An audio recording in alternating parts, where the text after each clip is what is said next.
It was August 2017. I was on fire. Business was good. I'd been hitting the gym regularly and lost about 30 pounds in weight. I was even flossing every day. Yeah, and I'm from England. And then while shaving, I noticed a lump in my neck. So I referred myself to an ENT surgeon who took one look down the back of my mouth with a laryngoscope and said, "I'm so sorry, Steve, you have throat cancer." He went on to say, "There's a better than 50% chance that 5 years from now, this journey you're about to embark on will be nothing more than a story you tell on stage." That night, I began writing this story. It's called Game of Throats. 2 weeks later, after a whole bunch of tests, I found myself speaking to a surgical oncologist. After reviewing my case, he felt that he could resect my tumor transorally, but wasn't sure I could open my mouth wide enough for surgical access. Clearly, he'd never seen me swallow a balloon. So I had the exploratory procedure, and that looked good. And then he said to me, "Look, full disclosure, tomorrow I'm going to be going to Africa for 2.5 weeks on sabbatical." The news was good, apart from the delay, and so I just made peace with the unavoidable delay. And then halfway through this enforced wait, Hurricane Irma pummeled the hospital where I was due to be treated. And then a couple of days after that, I felt a second lump in my neck. My better than 50% chance just dropped to 34%.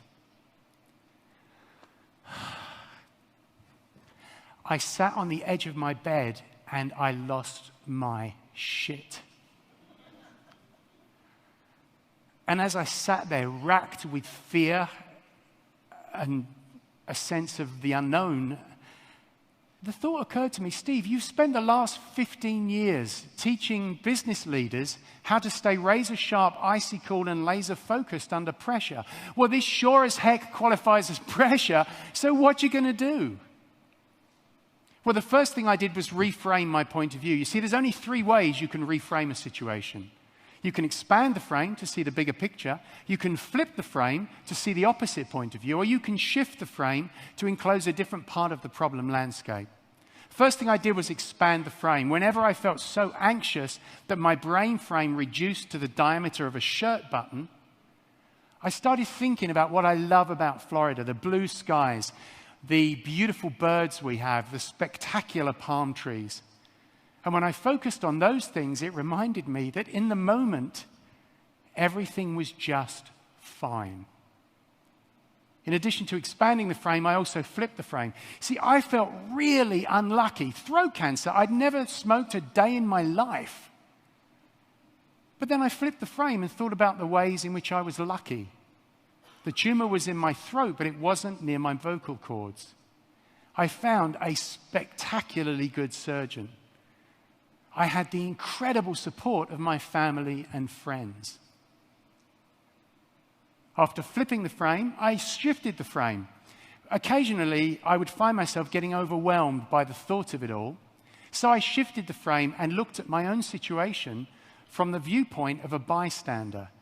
I imagined I was a physician talking about my own case as a patient. And I found this shift in perspective to be extremely calming. So that's how I reframed some of the ways I reframed my point of view, reframed my perspective. A couple of days after I was diagnosed, I was on stage speaking to 300 healthcare risk managers in Orlando.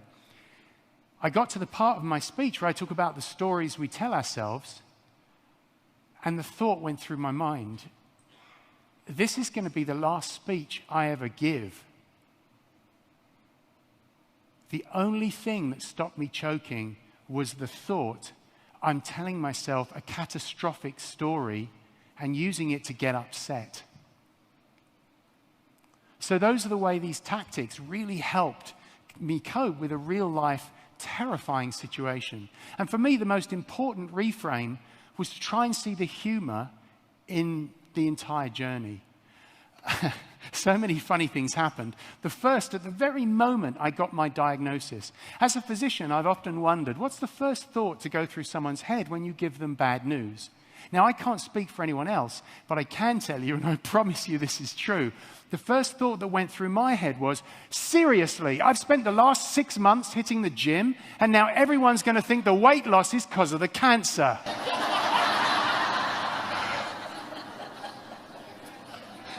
I had a bilateral neck dissection, and prior to the procedure, the surgeon was attempting to draw a symmetrical incision line down each side of my neck with a Sharpie. He said, "That's pretty good, but I'm no Rembrandt."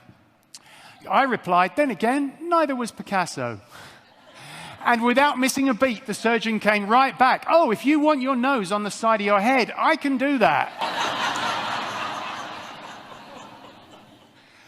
After a bilateral neck dissection, the underside of my chin and the front of my neck are completely numb, which is really no big deal, but it's really hard to change a pillowcase. No one mentioned that on the consent form. I explained to a pediatrician friend of mine that my tumor was very close to the left recurrent laryngeal nerve. And he pointed out, "Steve, if that nerve gets damaged during surgery, you'll end up with a condition called prostitute's whisper." Yeah, my first thought, how come a pediatrician knows this?